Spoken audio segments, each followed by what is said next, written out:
पिशाचिनी भागे। मनोज और प्रेरणा की शादी को अभी 1 साल ही हुआ था। मनोज कारखाने में काम करता था और प्रेरणा घर संभालती थी। दोनों की जिंदगी हंसी खुशी बीत रही थी। एक शाम मनोज घर आया तो प्रेरणा ने कहा, सुनो जी, आज घर का सामान लेना है।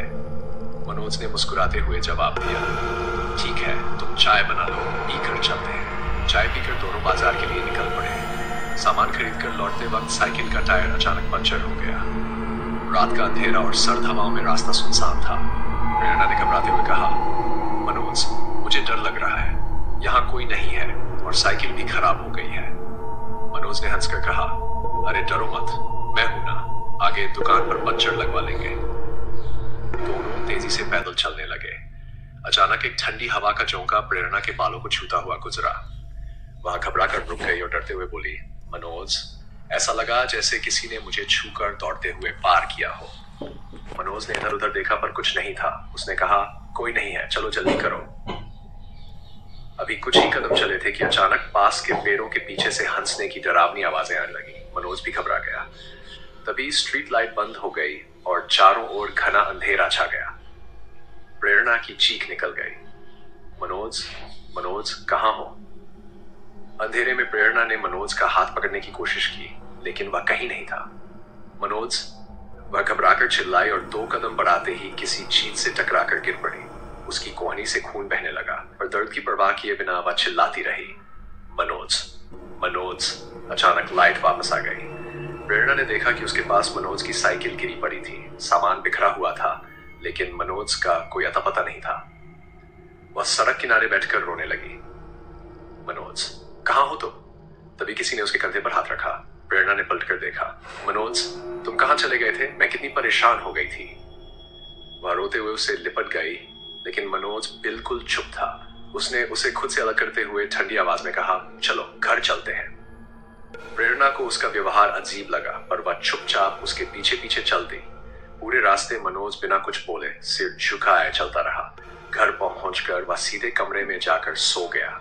प्रेरणा ने दरवाजा खटखटाया, मनोज, खाना खा लो, लेकिन कोई जवाब नहीं आया। वह बाहर चादर बिछाकर सो गई। सुबह मनोज की आंखें लाल थीं और उसका चेहरा बुझा बुझा सा था। प्रेरणा ने पूछा, मनोज, तुम ठीक तो हो? वह गुस्से में चीखा, मुझसे दूर रह, मुझे तुझसे नफरत है। प्रेरणा कांप गई। मनोज, ये तुम क्या कह रहे हो? मनोज ने बिना कुछ कहे दरवाजा बंद कर लिया। कुछ दिनों तक उसका व्यवहार अजीब ही रहा। वह चुपचाप कमरे में बंद रहता, कभी खुद से बातें करता, कभी दीवार को घूरता रहता। एक दिन प्रेरणा ने रोशनदान से झांक कर देखा तो मनोज दीवार की ओर मुंह करके जोर जोर से हंस रहा था, जैसे किसी से बातें कर रहा हो। प्रेरणा ने घबराकर दरवाजा पीटते हुए कहा, मनोज, दरवाजा खोलो। बहुत देर बाद मनोज, उसकी आंखें लाल थी। वह चिल्लाया, क्यों शोर मचा रही है? जा, सो जा। प्रेरणा ने गुस्से में कहा, तुम किससे बातें कर रहे थे? तभी उसकी आवाज बदल गई और लड़की की भयानक आवाज में बोला, ये मुझसे बात कर रहा था। अब ये तेरा नहीं है, मैंने इसे अपने वश में कर लिया है।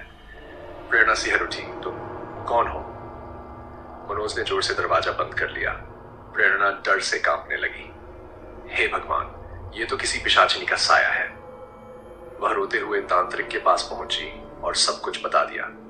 तांत्रिक ने कहा, वह पिशाचिनी इससे प्यार कर बैठी है। इसे बचाना मुश्किल है, लेकिन असंभव नहीं। प्रेरणा ने कांपते हुए पूछा, अब क्या होगा बाबा? तांत्रिक ने गंभीर स्वर में कहा, उसे किसी तरह मेरे पास ला, नहीं तो उसका कपड़ा ला, मैं उससे पिशाचिनी को बुलाऊंगा। अगले दिन प्रेरणा मनोज की कमीज लेकर तांत्रिक के पास गई। तांत्रिक ने मंत्र पढ़ने शुरू किए। अचानक भयानक गर्जना हुई और मनोज वहां प्रकट हुआ।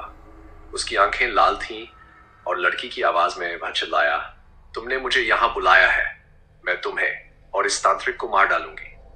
तांत्रिक ने मंत्र पढ़ते हुए पवित्र जल मनोज पर छिड़का, पतपते हुए चीखा, प्रेरणा, मुझे बचाओ, मुझे बहुत दर्द हो रहा है। प्रेरणा की आंखों में आंसू थे।